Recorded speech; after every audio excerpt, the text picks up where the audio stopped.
Joining us now with more, we have former Director General of the Israel Foreign Ministry, Ambassador Dr. Alon Liel, and founder and Executive Director of the Israel Institute for Strategic Studies, Dr. Martin Sherman. Gentlemen, thank you so much for being with us. Now, starting with the war of words between Israel and CNN over Christiane Amanpour's comparison of President Trump to Hitler, should CNN or Amanpour apologize? Well, if you ask me, I think the answer is definitely yes. You always have the left wing accusing the right wing of being divisive, but the left wing always uses the most scandalous and derogatory invective, and then wails when the right wing responds. It's quite clear that this is a scandalous and outrageous comparison. Nowhere, not anywhere is there a single point of tangency between the Trump administration and the Nazi regime. And so I think that certainly an apology is called for, and perhaps even trying to generate even more tangible protest against CNN. Ambassador Liel? I feel very emotional about this issue because my mother and my grandparents were in Germany during the Kristallnacht, and I grew up on the stories about the Kristallnacht and with pictures about the Kristallnacht. So obviously I am very emotional on the issue. The second thing is, I was the Consul General in Atlanta, so I feel very close to the topic. Being in Atlanta, I met Christiane Amanpour and followed her career.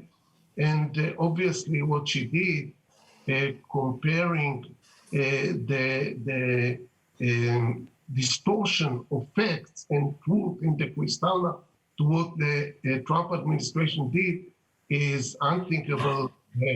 The Kristallnacht was by far more than distorting facts and truth.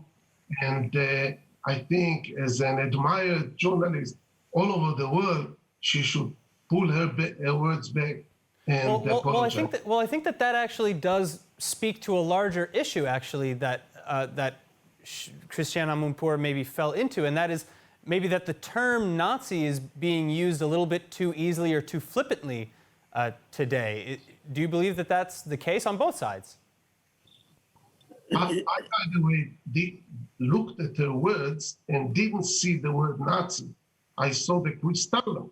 The comparison was what was done during the Kristallnacht to the Trump administration. I didn't see in the text. Maybe there is a wider text. Well, there have been a lot of comparisons between Trump and Hitler. That's a rather charitable interpretation. I mean, who was behind Kristallnacht? You have to be completely ignorant of history not to make the connection. She should apologize, but I didn't see the word Hitler and not Nazi. She made a big mistake comparing the Kristallnacht to the Trump administration, and she should apologize. All right, well, I want to move on. Yeah, please. I'll just say it's a rare moment of total agreement between myself and Ambassador Liel. So this is a first for ILTV. All right, well, I'm glad to be able to move on in a place where we're all in somewhat of an agreement. But let's move on to our next topic. United Nations Middle East envoy Nikolai Mladenov is slamming Israel's intentions to expand settlements in East Jerusalem. Something like 1,200 new housing units have just been put up for tender. Dr. Sherman, what do you make of this and Nikolai Mladenov's and the UN's response to this? Is that really just more of the same status quo UN response, or does this have anything to do maybe with the changing of the guard between Trump and Biden? Well, it certainly probably has more significance now if Biden moves into the White House. But I must say, I certainly hope that Mladenov is right and that the move spells the end or certainly impedes the road to a two-state solution. I certainly don't know what else has to happen until the advocates of two-state solutions finally admit they're wrong. When the two-state solution became the centerpiece of Israeli foreign policy on the Palestinian front, there were proponents who warned of dangers, and none of the pledges of a rosy new Middle East have come true. I certainly think that Israel should take a firm stance on this and pursue her interests irrespective of UN criticism. Ambassador Liel? I think the criticism is very justified. First of all, the location. The location of this new settlement is near Bet Safafa in Shuafat. Bet Safafa is a village of 13,000 Arabs and Shuafat of 33,000. Altogether 52,000 Arabs, Muslims that are disconnected, totally disconnected from their immediate social environment. And the second thing is the timing.